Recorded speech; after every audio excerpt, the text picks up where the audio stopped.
Stress बिल्कुल नहीं लेना, सर दर्द नहीं होनी चाहिए, बीपी कंट्रोल में रहना चाहिए, इन तीनों चीज़ों पे पूरा कंट्रोल होना चाहिए। एक वक़्त तक ऐसे पेशेंट्स के लिए मौत है क्योंकि अभी उनके वेन्स के क्लॉट रिमूव नहीं हुए। इसकी मेडिसिन चलती रहेगी, 2 हफ्तों के बाद फ़ॉलो-अप के लिए इन्हें एक दफ़ा फिर से हॉस्पिटल लेके आना है। ज़्यादा चलना-फिरना भी नहीं है जब तक दोबारा फ़ॉलो-अप ना करवा लें, पेशेंट की प्रॉपर केयर करनी है। अगले फ़ॉलो-अप के लिए जब आएँगे तब दोबारा टेस्ट और स्कैन हुए या नहीं, लेकिन फिर रिज़ॉल्व होंगे ये देखने के लिए कि पेशेंट के दिमाग के शरेयानों में जो क्लॉट्स हैं वो रिज़ॉल्व हुए या नहीं। सीनियर डॉक्टर जो अहान शाह को डिस्चार्ज करने से पहले सबको हदायत देते वक्फे-वक्फे से अहान शाह की तरफ देख रहे थे। उसका ज़ब्त और गुस्से से सुर्ख होता चेहरा देख के उन्होंने बामुश्किल मुस्कुराहट दबाई थी। वो एहसान करने वाले अंदाज में डॉक्टर बातें सुनता वक्फे-वक्फे से अपनी बीवी को देख रहा था जो चेहरा चादर से छुपाए डॉक्टर की बातें सुनती फिक्रमंदी से अपनी आंखें नम करती मिरहा शाह की तरफ देख रही थी। मिरहा शाह ने उसके कंधे पे हाथ रखते उसे तसल्ली दी। सुन रहे हो? हारून शाह ने अहान शाह को मसनूई आंखें दिखाते डॉक्टर की तरफ मतवज्जे किया था। आपकी बहू सुन रही है। वो संजीदगी से जवाब देता आंखें घुमा गया। उसके जवाब पे सबकी निगाहें गुलाली की तरफ उठी थी जिसकी आंखों में परेशानी थी, लेकिन फिर सबको अपनी तरफ देखता पाके वो कंफ्यूज सी होती हासी खान की तरफ देखने लगी। उस वक्त प्राइवेट रूम में शाह ब्रदर्स, हारून शाह, दरियाब शाह, हासी खान, गुलाली और मिरहा शाह मौजूद थे। सीनियर डॉक्टर सब की तरफ मुस्कुराहट उछालते वहां से जा चुके थे। मैं बिल वगैरह क्लियर करके आता हूँ, फिर इकट्ठे निकलेंगे। डॉक्टर के जाते ही काजिम शाह संजीदगी से उन सब की तरफ देख के बोलता दरवाजे की तरफ बढ़ चुका था। शाह हवेली और खान मेंशन मुखालिफ सिमतों पे थे। मुझे लगता है मुझे और गुड़िया को निकलना चाहिए। हाजी खान संजीदगी से बोलता सबके चेहरे के तासुरात देखने लगा। काजिम शाह जो बाहर निकलने वाला था, हाजी खान की बात पे उसने तेजी से रुख मोड़ते अहान शाह की तरफ देखा था जो हनूस गुलाली की तरफ देख रहा था। अरजिम शाह ने मुठ्ठियां भींची थी जबकि जुरेश शाह का चेहरा सपाट था। वो अपनी फैमिली और हाजी खान के दरमियान बोलना बंद कर चुका था। बेटा, क्या ऐसा नहीं हो सकता? तुम दोनों हमें एक चांस दे दो, जो तुम लोगों की डिमांड होगी हम पूरी करने को तैयार। अभी हारून शाह नरमी से इल्तिजाइया अंदाज में मजीद कुछ बोलते जब हाजी खान की बात काट गया। डिमांड से क्या मुराद है आपकी? आपको क्या लगता है मैं आपसे पैसों की डिमांड करूंगा? हाजी खान भड़का था। नहीं बेटे, तुम गलत समझ रहे हो। डिमांड से मुराद गुलाली और शाह के लिए एक अलग घर है जहां उन दोनों को कोई भी तंग नहीं करेगा। ये दोनों फैमिली पॉलिटिक्स से दूर रहेंगे और सुकून में रहेंगे। कोई भी उनके दरमियान नहीं आएगा। जब हमारा या उनका दिल किया करेगा हम मिल लिया करेंगे। प्लीज़ समझदारी से कोई बीच का रास्ता निकालो, वरना इस तरह से ना मेरा बेटा ठीक रहेगा और ना बहू। इन दोनों की हालत ऐसी नहीं है इन्हें टेंशन दी जाए। हारून शाह बेबसी से बोले थे। वो आज हर हाल में उन दोनों को साथ हवेली ले जाना चाहते थे। उनकी बातों को सोचते हुए हाजी खान कुछ पल खामोश रहा। सब अब दिल थामते हुए हाजी खान की तरफ देख रहे थे। खैर, फिक्र तो अभी भी आपको बहू से ज़्यादा बेटे की है, लेकिन ठीक है, माजी में जो भी हुआ वो आपका और अल्लाह का मामला है। मैं उसका इंसाफ अपने अल्लाह पे छोड़ता हूँ। मुझे लगता है आपको अपनी डिमांड पे अमल करना चाहिए। मैं अपनी बहन 2 महीनों के लिए आपके बेटे को वापस लौटाता हूँ। जिस दिन मुझे शिकायत मौसूल होगी या खुद महसूस होगा मेरी बहन उसके साथ खुश नहीं है, मैं रातों रात अपनी बहन अपने पास वापस ले आऊँगा। उसके बाद हम सब की मुलाकात डायरेक्ट कोर्ट में होगी। ये सिर्फ एक तरफा फैसला है, यानी अभी इस फैसले में मेरी बहन की राय शामिल नहीं है। मैं आप सबके सामने उसे आपके बेटे के साथ रहने की इजाज़त देता हूँ। ये इस काबिल है कि अपना हर फैसला खुद ले सके। अब जो फैसला मेरी बहन लेगी मुझे मंजूर है। हाजी खान ने गुलाली के पिछले दिनों की कंडीशन को मद्देनजर रखते हुए ये फैसला लेना ज़रूरी समझा था। चाहे उसे शाह हवेली वालों से जितनी भी चिढ़ हो चुकी थी, लेकिन वो अब मज़ीद अपनी बहन का कोई नुकसान नहीं चाहता था। वो जुड़वा बच्चों की माँ बनने वाली थी। उसकी डिलीवरी में सिर्फ 1.5 माह बाकी था और ये 1.5 माह उसकी केयर बेहद ज़रूरी थी। वो जितना मर्जी अपनी बहन को खुश करने की कोशिश करता था, लेकिन वो उसे मेंटल स्ट्रेस से दूर नहीं रख पाता था। उसने पिछले 2 हफ्ते अपनी बहन को उस इंसान के लिए तड़प तड़प के रोते देखा था। आज भी अगर वो अपनी बहन को इजाज़त ना देता तो शायद वो झिझक के मारे कभी अपने दिल का फैसला ना ले सकती। हाजी खान की इजाज़त पे ना सिर्फ गुलाली और आहांचा का दिल धड़का था, बल्कि कमरे में मौजूद सबका दिल का भी हाल ऐसा ही था। सबकी निगाहें एक दफ़ा फिर से गुलाली की तरफ उठी थी जो हैरानगी से हाजी खान को देख रही थी। उसके लाला सारा मामला उस पे फेंक चुके थे और उसे समझ नहीं आ रही थी वो क्या फैसला ले। मुझे ये डिमांड मंजूर नहीं है। गुल, प्लीज़ मुझे माफ़ कर दो। तुम जैसे बोलोगी मैं तुमसे माफ़ी मांगने को तैयार हूँ। मैं अपने तमाम मुलाजमों के सामने तुमसे माफ़ी मांगने को तैयार हूँ। यूँ मत करो। उसके जवाब पे आहांशा का लहजा इल्तिजाइया था। वो उस वक्त बेबसी की हद पे था। देखो बच्चे, सोच समझ। अभी हारून शाह कुछ बोलते जब गुलाली उनकी बात काट गई। मुझे अपने लिए कोई अलग घर नहीं चाहिए। मैं एक खानजादी हूँ, मेजर खान की बहन हूँ। मैदान छोड़ के कभी नहीं भागूंगी, बल्कि अब से वहीं पे रह के मुकाबला करूंगी। मैदान छोड़ना मेजर खान की बहन को सूट नहीं करता। مجھے ایسا لگتا ہے میرے لالا کے سوا میرے لیے کوئی بھی اچھا فیصلہ نہیں لے سکتا۔ اگر انہوں نے مجھے یہ اجازت دی ہے تو یقیناً کچھ سوچ سمجھ کے ہی دی ہوگی، لیکن مجھے صرف الگ گھر والی ڈیمانڈ پہ اختلاف ہے۔ میں اپنے عشق کے صدقے آپ کے بیٹے کو ایک آخری چانس دیتی ہوں۔ یہ ساری بات میں نہیں، میرا دل بول رہا ہے، کیونکہ ایک وہی ہے جو آپ کے بیٹے کا وفادار ہے۔ میں اس دل کو وفاداری نبھانے کا آخری موقع دیتی ہوں۔ احان شاہ کا چہرہ خوشی سے سرخ ہوا تھا، ہری آنکھوں میں خوشی کے ننھے سے موتی چمکے تھے جنہیں وہ پلکیں جھپکنا پیچھے کی طرف دھکیل چکا تھا۔ اپنی بہن کے اس دبنگ جواب پہ حاجی خان مسرور ہوا۔ یہ مت سمجھیے گا اپنے باپ کے قاتلوں کو یا آپ کے بیٹے کو معاف کر چکی ہوں۔ فی الوقت میرے عشق کا امتحان ہے، مجھے آپ سب کے سامنے یہ بات قبول کرنے میں کوئی یاد نہیں ہے، میں نے سید احان شاہ سے عشق کیا ہے۔ اگر آج میں سید احان شاہ کا سہارا نہ بنی تو اس عشق کا کیا فائدہ؟ میں جانتی ہوں اگر آج بھی ہم جدا ہوئے تو مزید خسارے ہمارے مقدر بنیں گے۔ 8 سال اذیت میں گزار لیے، کچھ امتحان مزید سے بیوی ہوں اور سب سے بڑھ کر محرم سے عشق کرنے والی ہوں۔ اس موڑ پہ اتنا کمپرومائز بھی نہیں کروں گی تو گلالی کے مرنے کے بعد اس کے عشق کی مثالیں کون دے گا؟ وہ اپنے جملوں سے احان شاہ کو بہت کچھ سمجھا چکی تھی، وہ اس کے آخری جملے کا گہرا مطلب سمجھ چکا تھا۔ اب دیکھنا یہ ہے کہ احان شاہ مجھ پہ اپنا حق جتائے بغیر ان 8 سالوں کا مداوع کیسے کرتا ہے۔ وہ اس کے جسم سے محبت کے بجائے روح محبت کا امتحان لینا چاہتی تھی اور احان شاہ کے لیے یہی کافی تھا، وہ اسے اپنے ساتھ کا فیصلہ سنا چکی ہے۔ احان شاہ نے اپنی آنکھیں موندتے دل میں اللہ کا ڈھیروں شکر ادا کیا جس نے اس کی تہجد کی دعاؤں کو قبول کر لیا تھا۔ اف، جلدی جلدی بس ان سب چیزوں کو ترتیب دینا ہے، وہ لوگ 5 منٹ تک یہاں پہنچ رہے ہیں۔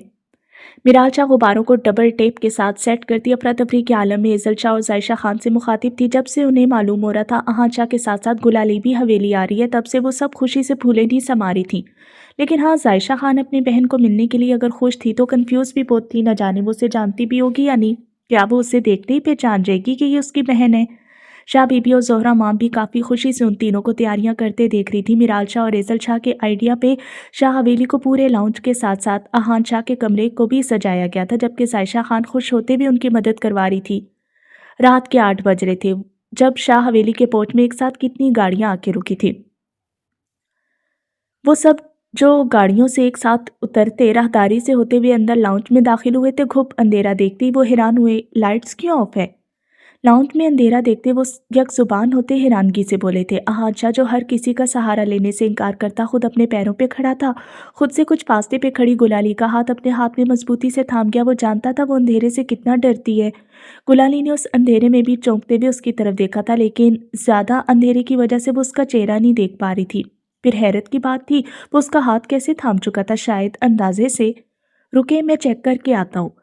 عظیم شاہ نارمل انداز میں بولتا باہر کی طرف بڑھنے والا تھا جب ایک دم سے لائٹس آن ہونے کے ساتھ ساتھ پارٹی پیپرز اور غبارے پھوڑنے کی آواز ان کے کانوں سے ٹکرائی تھی۔ یہ سب ایک پل میں ہوا تھا۔ سب نے حیرانگی سے لاؤنج کا منظر دیکھا تھا۔ گلالی جو احان شاہ سے اپنا ہاتھ چھڑوانے والی تھی، پارٹی پیپرز کی آواز پہ وہ سہمتی بھی اس کے ہاتھ پہ بے ساختہ اپنی گرفت مضبوط کر گئی۔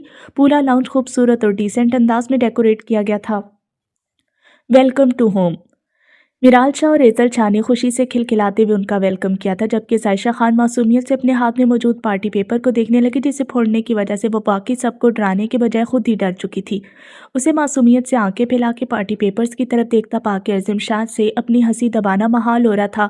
اس کے کھلے گلابی ہونٹ دیکھتے اس نے بمشکل اس پر سے اپنی نظریں ہٹائی تھی۔ تھینک یو سو مچ۔ احان شاہ نے مبہم انداز میں مسکراتے ہوئے ان سب کا شکریہ ادا کیا۔ وہ سمجھ چکا تھا یہ سارا ویلکم اس کے لیے اور گل کے لیے پلان کیا گیا ہے۔ سب کے چہرے اس وقت خوشی سے کھل رہے تھے سوائے گلالی کے، جس کا چہرہ سنجیدہ تھا۔ وہ سنجیدگی سے احان شاہ سے اپنا ہاتھ چھڑوا چکی تھی اور وہ نرمی سے چھوڑ گیا۔ ایزل شاہ آگے بڑھتے ہوئے خوشی سے اپنے لالا کے سینے سے لگی۔ کاظم شاہ اپنی بیوی کو اس قدر خوش دیکھ کے خود بھی خوش ہوتا، زہرہ مام کے بازوں سے اپنا بیٹا پکڑتا اسے پیار سے چومنے لگا۔ ایزل شاہ سے ملنے کے بعد احان شاہ نے آگے بڑھتے ہوئے میرال شاہ اور ظائشہ خان کے سر پہ ہاتھ رکھا تھا۔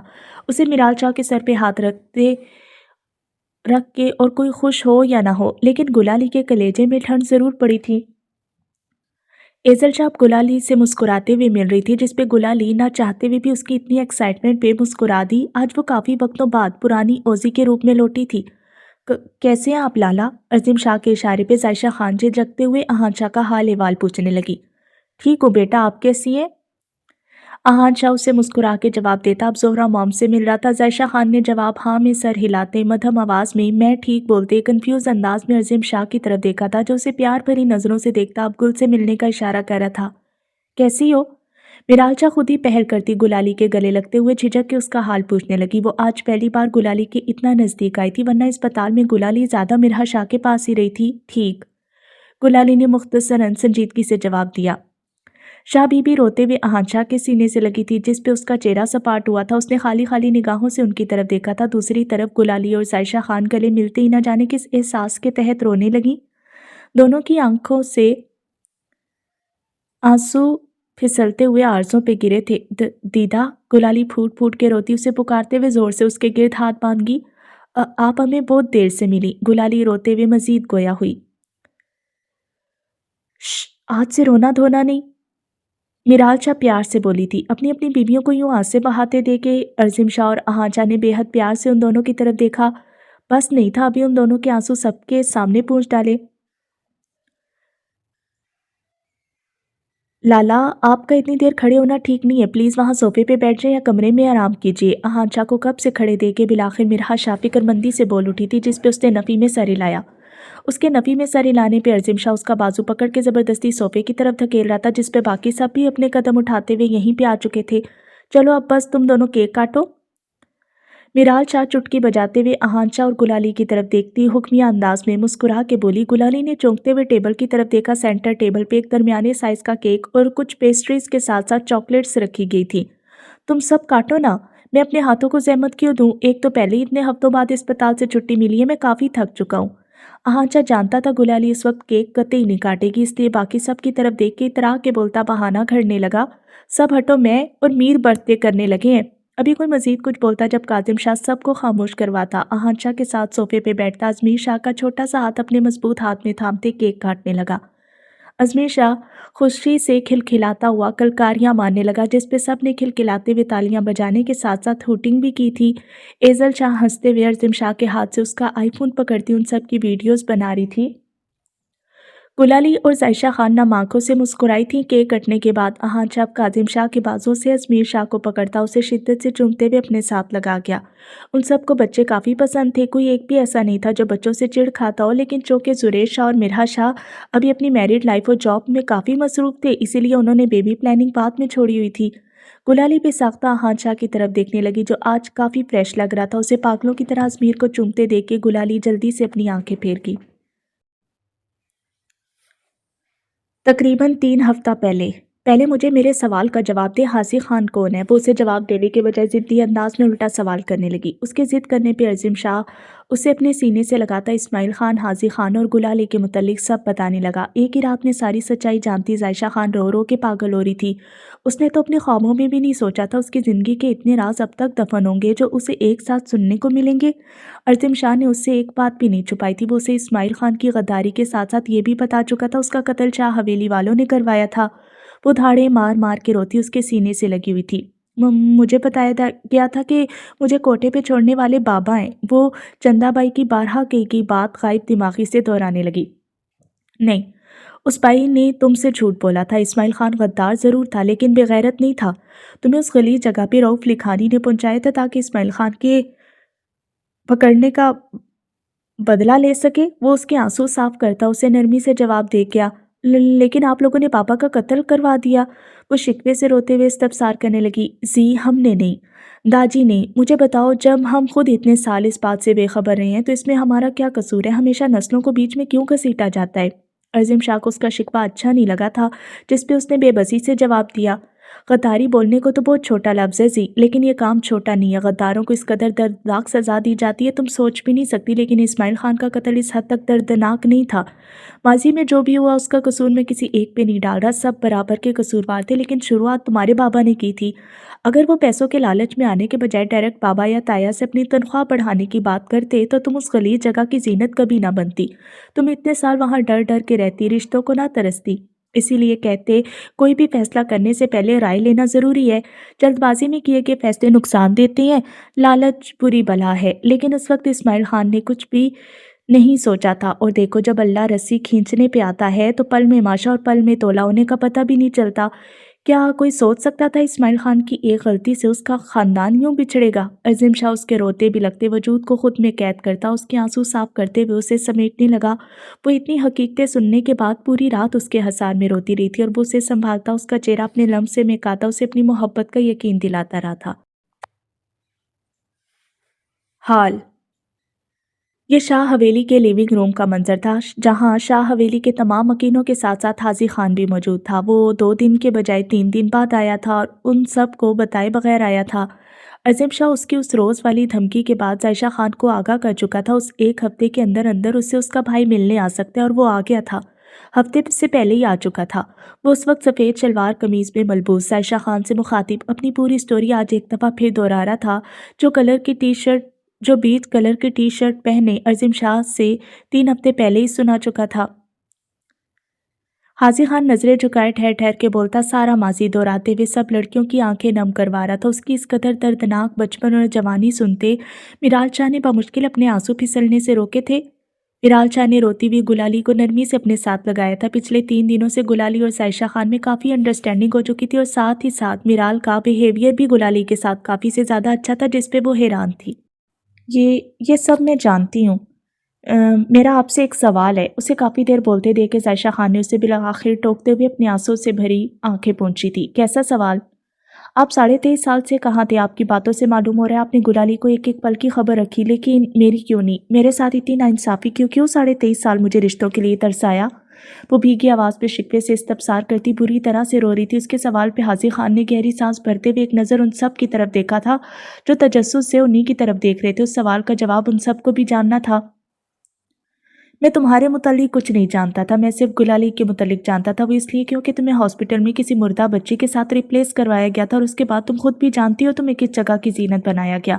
میں وہ سب دہرانا مناسب نہیں سمجھتا۔ اپنے خاندان کے متعلق ساری انفارمیشن اکٹھی کر لی، لیکن تمہارے متعلق نہیں جان پایا، کیونکہ تمہارے متعلق صرف بابا جانتے تھے۔ بابا کو بھی مرنے سے کچھ وقت پہلے معلوم ہوا تھا تمہیں غائب کروانے میں رؤف لکھانی کا ہاتھ تھا، اور اسی راز کو سینے میں دفن کیے وہ اس دنیا سے چل بسے۔ یہ راز انہوں نے کسی کو بھی نہیں بتایا تھا، شاید اللہ نے مہلت ہی نہیں دی تھی۔ یہ راز مجھے 3 ماہ پہلے معلوم ہوا ہے۔ رؤف لکھانی کے قتل کے بعد کامران لکھانی کو جب اپنے بھائی کی موت خبر موصول ہوئی تو وہ پاگل ہوا تھا، اور اس پہ تضاد جب اسے معلوم ہوا میں اس کے بھائی کے بعد اس کی ساری ڈارک ہسٹری کھولتے اسے پوری دنیا کے سامنے بے نقاب کرنے والا ہوں، تو مجھے ایک روز اس کا فون موصول ہوا۔ اس نے کہا وہ مجھ سے ملنا چاہتا ہے۔ میں نے پہلے ملنے سے انکار کر دیا، لیکن جب مجھے بتایا گیا وہ میرے پاپا کے متعلق ایک راز جانتا ہے تو مجھے نہ چاہتے ہوئے بھی اس انسان سے ملنا پڑا۔ تم جانتی ہو اس نے تمہاری برتھ کے متعلق تمہاری تمام رپورٹس کے ساتھ ساتھ مجھے تمہاری اور بابا کی ڈی این اے رپورٹ بھی دکھائی تھی۔ میں حیران ہوا تھا۔ صرف اتنا ہی نہیں، اس کمینے انسان نے باقاعدہ مجھے تمہاری بچپن کی تصاویر دکھاتے اس مردہ بچی کی تصاویر بھی دکھائی تھی جس کے ساتھ تمہیں ریپلیس کروایا گیا۔ میرے سامنے تمہاری ساری حقیقت گوشے گزار کرتے اس نے مجھے دھمکی لگائی تھی میں اس کے مشن پہ کام کرنا چھوڑ دوں ورنہ وہ تمہیں نقصان پہنچائے گا۔ میں نے اس وقت بالکل تازہ تمہارے متعلق جانا تھا، مجھے کامران لکھانی پہ کسی صورت یقین نہیں آ رہا تھا، یہ مجھے اس کی رچائے گی ایک چال لگ رہی تھی۔ میں اس وقت شوق کی کیفیت میں تھا، لیکن سچ شکر میں اس کی ساری ریکارڈنگ ثبوت کے طور پر کر چکا تھا، اگر تم چاہو تو سن سکتی ہو۔ خیر اس روز اسے جلد بازی میں جان سے مارنے کے بجائے میں اسے منہ توڑ جواب دے کے ان ساری باتوں کو ڈرامے کا نام دیتا وہاں سے جا چکا تھا، لیکن تمہارے متعلق تمام کاغذات اپنے ساتھ لانا میں نہیں بھولا۔ میں نے ان تمام کاغذات کے متعلق تفتیش کرتے تمہیں جاننا شروع کیا۔ ان تمام کاغذات کا اچھی طرح سے جائزہ لینے کے بعد مجھے معلوم ہوا تھا کامران لکھانی کی بتائی کی باتیں سچ ہیں۔ گلالی کے علاوہ میری مزید ایک بہن بھی ہے۔ میں یقین نہیں کر سکا، میں بے یقین تھا، میں اتنی دیر تم سے بے خبر رہا، خود پہ لاکھ دفعہ لعنت بھیجی۔ میں نے اس روز کے بعد سے تمہیں ڈھونڈنا شروع کیا، تمہیں ڈھونڈتے ڈھونڈتے میں چندہ بائی کے کوٹے تک پہنچا تھا۔ میں کامران لکھانی سے مزید کانٹیکٹ نہیں کر پایا کیونکہ وہ باہر بھاگ چکا تھا، لیکن اس کے کچھ خاص ملازموں کو اپنی حراست میں لینے کے بعد مجھے چندہ بائی کے متعلق سب معلوم ہوا تھا۔ تمہاری تلاش کرتے 1 مہینہ یوں گزرا تھا، پتہ ہی نہیں چلا۔ آج سے 2 ماہ پہلے میں چندہ بائی کے کوٹھے پہ گیا تھا۔ خیر اسے ڈرانے دھمکانے کے بعد مجھے تمہارے متعلق مزید باتیں معلوم ہوئی۔ احسن ملک کی گھٹیا حرکتوں کے متعلق بہت کچھ معلوم ہوا، اور ساتھ ہی ساتھ یہ بھی معلوم ہوا کہ عاشر لکھانی نے تمہیں وہاں نقصان پہنچانے کی کوشش کی تھی، لیکن تم نے بہادری کا مظاہرہ کیا۔ یہ سب باتیں مجھے چندہ بائی کے بجائے اس ملازمہ نے بتائی تھیں جس نے تمہیں 6.5 سال پہلے اس غلیظ جگہ سے نکلنے میں مدد کی تھی، ورنہ چندہ بائی کے منہ پہ صرف ایک ہی جملہ تھا، میرا کوئی قصور نہیں ہے، اسے ایک سید زیادہ لے جا چکا ہے۔ मैं हैरान था, आखिर कौन है जो तुम्हें ले जा सकता है? मैंने उससे बारहा पूछने की कोशिश की, लेकिन उसने मुँह से मज़ीद एक लफ्ज़ भी नहीं फूटा। शायद वो अज़ीम शाह की दहशत से डर चुकी थी। उसे लगा अज़ीम शाह अगर एहसन मलिक की जान ले सकता है तो उसके कोठे को आग भी लगा सकता है। मैंने उसे 2 दिनों का वक़्त दिया था कि मुझे उस सैयदज़ादे का नाम चाहिए जो ज़ायशा ख़ान को यहाँ से लेके फ़रार हुआ है, वरना मैं बज़ाते खुद तुम्हारे कोठे को आग लगाऊँगा। चंदाबाई यही जानती थी एहसन मलिक मर चुका है, जबकि ऐसा नहीं था। अज़ीम शाह ने उसे बेहद ज़ख्मी तो किया था, लेकिन उसका कत्ल नहीं किया था। ये शायद उसे सियासत से कत्ल करना चाहता था। खैर, मुझे 2 दिनों बाद मालूम हुआ एहसन मलिक चंदाबाई का कत्ल कर चुका है, क्योंकि उसने एहसन मलिक को धोखा दिया था और आखिर वक्त पे उसकी जान बचाने के बजाय उसे बाहर सड़क के किनारे फिकवा दिया।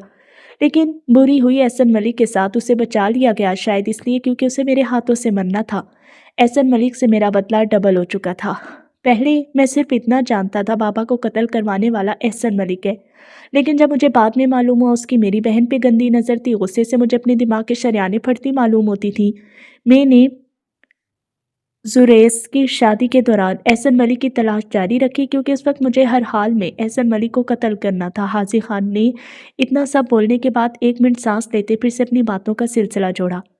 तुम जानती हो शाह की कवाली नाइट वाले दिन मेरी और तुम्हारी सरसरी मुलाकात यहाँ बाहर लाउंज में हुई थी। उस रोज़ मेरी कमीज़ पे जूस गिर गया था। मैं वॉशरूम में अपनी कमीज़ साफ करने आया था जब तुम्हें देखते ही मैं स्टिल हुआ।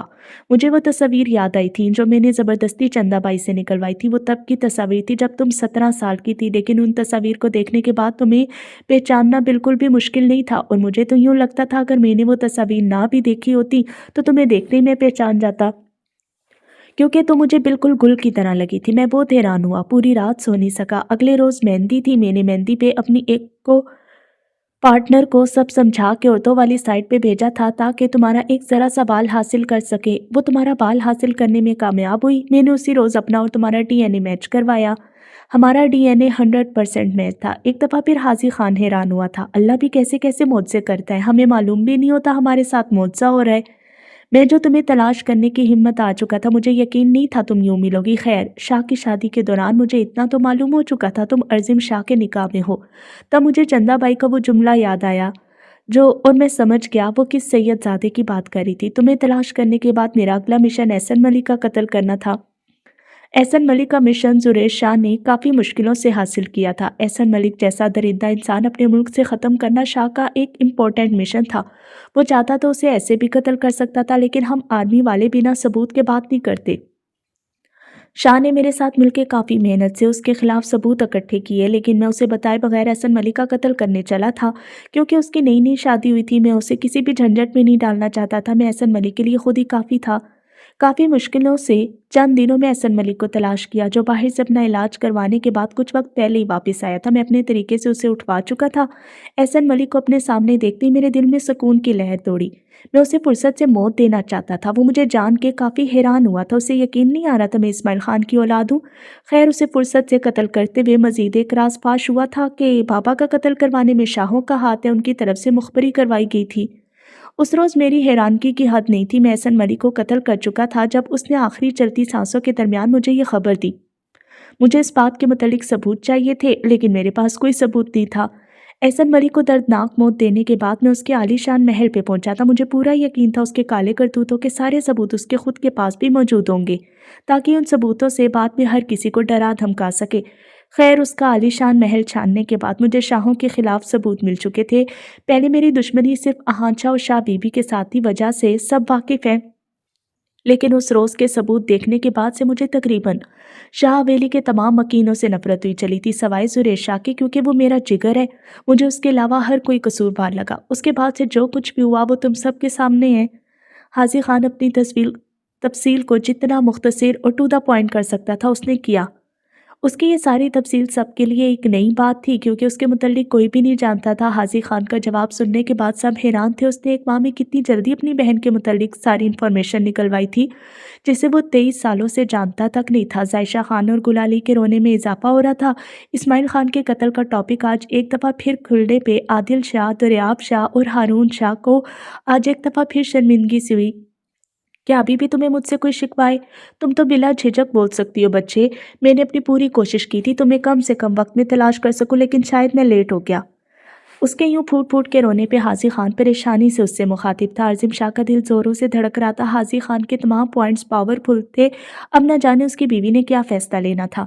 اگر مجھے تمہارے متعلق پہلے سے معلوم ہوتا بچے، تو یقین مانو تمہیں اتنی کٹھن زندگی نہ گزارنی پڑتی۔ I am sorry. اپنی غلطی نہ ہوتے ہوئے بھی حاجی خان نے اس سے معافی مانگی تھی۔ اس میں آپ کی کوئی غلطی نہیں ہے لالا، مجھے آپ سے کوئی شکوہ نہیں۔ وہ معصومیت سے روتے ہوئے حاجی خان کی پریشانی دور کری۔ اسے تو اپنی قسمت پہ رشک ہوا تھا کہ وہ دو انسانوں کے لیے اس قدر ضروری تھی کہ انہوں نے اس کے مجرموں کا اپنے ہاتھوں سے قتل کرتے ہوئے اسے اپنی جان پہ کھیل کے تلاش کیا تھا۔ وہ کیسے حاجی خان سے ناراض ہوتی؟ عظیم شاہ کو اضطراب کی کیفیت میں مسلسل اپنی دائیں ٹانگ ہلاتے دیکھ کے زریش شاہ اور کاظم شاہ سے اب مسکراہٹ روکنا محال ہو رہا تھا۔ اس کی نظریں مسلسل اپنی بیوی پہ جمی ہوئی تھیں۔ میرا تم سے ایک سوال ہے، کیا تم ساری حقیقت جاننے کے بعد بھی عظیم شاہ کے ساتھ خوش ہو، یا اس انسان نے تمہیں ڈرا دھمکا کے نکاح کیا تھا؟ کیا تم اس کے نکاح میں رہنا؟ کیا اول فول بکے جا رہے ہو میجر؟ ہم دونوں اپنی زندگی میں بہت خوش ہیں۔ ہاں، تم پہ ایک احسان کر دوں گا، تم ایک ہفتے میں ایک دفعہ اپنی بہن اور میری بیوی سے ملنے آ سکتے ہو، لیکن ساسو ماں کی طرح اسے پٹیاں پڑھانے سے پرہیز کرنا، ورنہ میں کوئی لحاظ نہیں کروں گا۔ عظیم شاہ دانت پیس کے غصے سے غرا تھا، آخر میں احسان جتانے والے انداز میں گویا ہوا تھا، جس پہ حاجی خان نے آئی برو چکاتے ہوئے ظاہر خان کی طرف دیکھا۔ تمہیں بیچ میں بلایا میں نے؟ حاجی خان نے آئی برو چکاتے ہوئے سنجیدگی سے اس سے سوال کیا تھا، جس پہ زریشہ مزید اپنا کہکا روک نہیں پایا۔ میں آپ کی اجازت کا طلبگار نہیں ہوں۔ جب بات عظیم شاہ کی بیوی پہ آئے گی وہ خاموش نہیں بیٹھے گا۔ عظیم شاہ سلگتے ہوئے بولا، کیا تمہیں یہ بدتمیز شوہر ساری زندگی کے لیے قبول ہے؟ حاجی خان اب عظیم شاہ کو جواب دینے کے بجائے ظاہر خان سے سوال کر رہا تھا، جو رونا چھوڑتی پریشانی سے ان دونوں کی جھڑپ سن رہی تھی۔ بولو ظاہر خان، سید عظیم شاہ تمہیں دل و جان سے قبول ہے؟ 100,000 بار قبول ہے۔ عظیم شاہ اسے بے شرمی سے سب کے سامنے آنکھ بند کرتا گلا کھنکار کے گویا ہوا تھا۔ عظیم شاہ کے انداز پہ سب نے مسکراہٹ چھپائی تھی سوائے ظاہر خان اور حاجی خان کے۔ ظاہر خان روحان سی ہوئی تھی، جبکہ حاجی خان نے گھور کے عظیم شاہ کی طرف دیکھا تھا۔ بولو بچے، کیا تمہیں یہ انسان قبول ہے؟ ظاہر خان کو روحان سے ہوتے دیکھ کے حاجی خان نے اپنا سوال دہرایا۔ ظاہر خان کچھ پل خاموش رہی، پھر سب کو اپنا انتظار کرتا پا کے وہ حاجی خان کی طرف دیکھنے لگی۔ لالا، پہلے مجھے لگتا تھا میں بہت بدقسمت ہوں، میرے جیسی خراب قسمت کسی کی نہیں ہو سکتی، لیکن عظیم شاہ سے ملنے کے بعد، انہیں جاننے کے بعد مجھے خود سے زیادہ خوش قسمت کوئی نہیں لگتا۔ میں نے اپنے پورے دل سے ان سے نکاح کیا تھا۔ مجھے کوئی بھی ایسا پل یاد نہیں ہے جب عظیم شاہ نے مجھے کسی کے سامنے لیٹ ڈاؤن کیا ہو۔ یہ ہمیشہ سے میرے ساتھ کھڑے رہے ہیں۔ مجھے اگر جنت میں بھی اپنا ہمسفر چننے کا موقع ملے گا تو میں 100 بار بھی عظیم شاہ کے ساتھ زندگی گزارنے کے لیے تیار ہوں۔ ظاہر خان نے اپنی شرم و حیا کو دور کرتے کافی مشکل سے یہ جملے ادا کیے تھے، اور اس کی یہ چند سطریں عظیم شاہ کا دل بری طرح سے دھڑکا گئی تھی۔ سب کے سامنے اس کے اتنے خوبصورت اظہار محبت پہ عظیم شاہ خود کو دنیا کا خوش قسمت انسان سمجھ رہا تھا۔ باقی سب کے چہرے پہ خوبصورت سی مسکراہٹ بکھری تھی۔ کتنی صاف اور معصوم تھی اسماعیل خان کی بیٹیاں، اظہار محبت اتنے خوبصورت انداز میں کرتی تھی کہ اگلا کچھ پل کے لیے اسٹل ہو جاتا۔ میری بہن جب اس بدتمیز انسان کے حق میں فیصلہ دے چکی ہے تو میں انکار کرنے والا کون ہوتا ہوں؟ مجھے میری بہن کا فیصلہ منظور ہے، لیکن حاجی خان سنجیدگی سے بولتا ہوا اپنا جملہ ادھورا چھوڑ کے ایک نظر عظیم شاہ کی طرف دیکھنے لگا، جو اب ٹیک چھوڑ کے بیٹھتا اس کے مزید بولنے کا انتظار کر رہا تھا۔ میں ظاہر کو اپنے ساتھ لے کے جانا چاہتا ہوں۔ کیوں؟ کس خوشی میں؟ اور آپ کو ایسا لگتا ہے میں ظاہر خان کو آپ کے ساتھ جانے دوں گا؟ عظیم شاہ بے دبے انداز میں غرایا تھا۔ پہلے اس کی بات تو پوری سنو۔ کاظم شاہ نے اسے آنکھیں دکھاتے ہوئے جھاڑ پلائی۔ میں اپنی بہن کو اس کی پڑھائی مکمل ہونے کے بعد رخصت کرنا چاہتا ہوں۔ اپنی ایک بہن کی شادی تو میں دھوم دھام سے نہیں کروا سکا، لیکن اپنی دوسری بہن کی شادی میں بذات خود کروانا چاہتا ہوں۔ اپنی بہن پلیٹ میں رکھ کے پیش تھوڑی کروں گا، تمہیں کشمیر بارات لے کے آنی ہوگی۔ حاجی خان نے عظیم شاہ کے چہرے کے بگڑتے زاویے دیکھ کے مسکراہٹ ضبط کرتے ہوئے اپنا فیصلہ سنایا تھا۔ ظاہر خان شرم سے نگاہیں جھکا گئی۔ اگر مجھے ظاہر خان کو پانے کے لیے دنیا کے آخری کونے میں بھی جانا پڑے گا تو میں وہاں بھی اپنی بارات لانے سے گریز نہیں کروں گا، بشرطیکہ کا بارات اسی ایک ہفتے کے اندر اندر ارینج کی جائے۔ اس ایک ہفتے سے مزید ایک دن کی مہلت دینا میرے دل کی سمجھ سے باہر ہے۔ عظیم شاہ کا لہجہ غمگین ہوا تھا، وہ کسی صورت ظاہر خان کی پڑھائی مکمل ہونے کا انتظار نہیں کرنا چاہتا تھا۔ اگر ایسی بات ہے تو اس کا فیصلہ میں اپنی بہن پہ چھوڑتا ہوں، جو وہ کہے۔ بیٹا، بلا جھجک اپنا فیصلہ سناؤ، جیسا تم چاہو گی ویسا ہی ہوگا۔ دریاب شاہ نے نرمی سے مسکراتے ہوئے ظاہر خان کو ہمت دی۔ جیسے لالا چاہتے میری مرضی اسی میں ہے۔ ظاہر خان نظریں جھکا کے لڑکھڑاتے لہجے میں معصومیت سے بولی تھی۔ وہ ایک دفعہ اگر اپنے شوہر سے اظہار محبت کرتی، اسے معتبر کر چکی تھی، تو اپنے لالا کا مان بھی وہ نہیں توڑنا چاہتی تھی۔ जायशा खान के उस जवाब पे अजीम शाह ने उसे शदीद गुस्से से घूर के देखा। मेरी बीवी को प्रेशराइज और इमोशनल ब्लैकमेल किया जा रहा है, मैं इस फैसले को नहीं मानता, अजीम शाह तपे हुए लहजे में बोला था। सबकी हंसी बेसाख्ता थी उसकी बेताबी पे। जायशा खान ने बमुश्किल अपनी शर्मीली से मुस्कुराहट दबाई। तुम्हारे मानने या ना मानने से क्या होता है, तुम्हें जितनी ढील देनी थी दे चुका, अभी तुम्हारे लाला का इम्तिहान बाकी है, फिर मजीद रुखसती के मुतालिक बाद में सोचेंगे।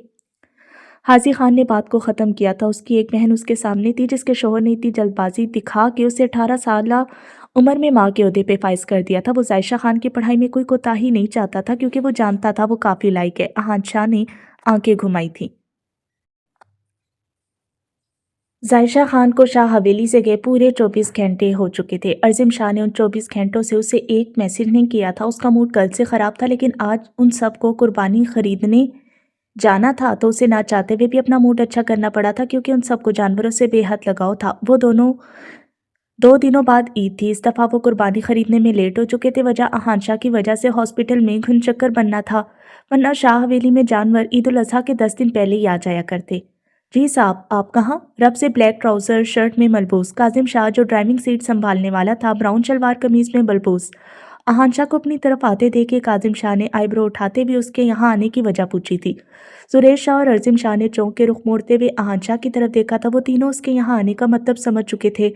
अर्जिम शाह ब्लू शलवार कमीज में मलबूस था, जबकि सुरेश शाह उस वक्त ग्रे रफ से ट्राउज़र शर्ट में मलबूस अपनी मैसी हालत में भी खूबसूरत लग रहा था। उसे जानवरों के करीब जाने से फोबिया था, लेकिन उन दोनों के कहने पे उसे साथ जाना पड़ रहा था। मंडी में जाते ही सुरेश शाह कोशिश करता था वो किसी भी जानवर को हाथ ना लगाए, वरना उसे अजीब सी कोफ्त होती। उसे जानवरों को दूर से देखना पसंद था, लेकिन कुर्बानी के गोश्त की खुशबू उसे अच्छी नहीं लगती थी। कभी कभार तो उस खुशबू को पूरा दिन सूंघ के उसकी ईद पे तबीयत भी खराब हो जाया करती। मंडी जानवर खरीदने? अहान शाह चहक के जवाब देता, उन सबको एक नज़र देखते सोचने समझने का मौका दिए बगैर। पैसेंजर सीट पे बैठ चुका था। व्हाट, दिमाग दुरुस्त है तेरा? काजिम शाह ने दांत पीसते हुए से झिड़का था। हाँ दुरुस्त है, और अगर तो तुम लोग बच्चों की तरह ट्रीट करते आज भी कमरे में बिठाना चाहते हो तो मेरा ऐसा कोई इरादा नहीं है। मुझे अपनी मर्जी के जानवर खरीदने, इसीलिए बराए मेहरबानी shut your mouth. Ahaan Shah जवाबन सुलग के जवाब देता गाड़ी का एसी ऑन कर चुका था। बीबी मेरी मुझे घास नहीं डाल रही, इसलिए सोचा मंडी चला जाऊं। अपना नहीं तो क्या हुआ, जानवरों का रोमांस देख के थोड़ा लुत्फानंदोज हो जाऊंगा, राइट? सुरेश शाह ने हंसते हुए बेबाकी से अहान शाह की तौसीह करते उसे आंख विंक की थी। काजिम शाह और अर्जिम शाह का कहका बेसाख्ता था। वो सब जानते थे गुल उसे किस तरह से एक टीचर की तरह ट्रीट करती, अपनी उंगलियों पे नचा रही है। हा हा, जेलस पीप्स, जेलसी बनती है अब तुम लोगों की। I don't mind. आजा चाहे दिन में जितना मर्जी सुलगा था, लेकिन बज़ाहिर अपनी हरी आंखें टिपटिपा के कहका लगाते हुए इतरा के बोला था। उसे खुश देख के वो तीनों दिल में माशाल्लाह बोलते, जबकि बज़ाहिर उसे घूरते हुए गाड़ी में सवार हुए। यूं ही बातों में काजिम शाह गाड़ी को फुल स्पीड में शाह हवेली के गेट से गाड़ी झन से भगा ले जा चुका था। अब गाड़ी में वक्फे वक्फे से कभी किसी की तड़ियाँ तो कभी कह के गूंज रहे थे।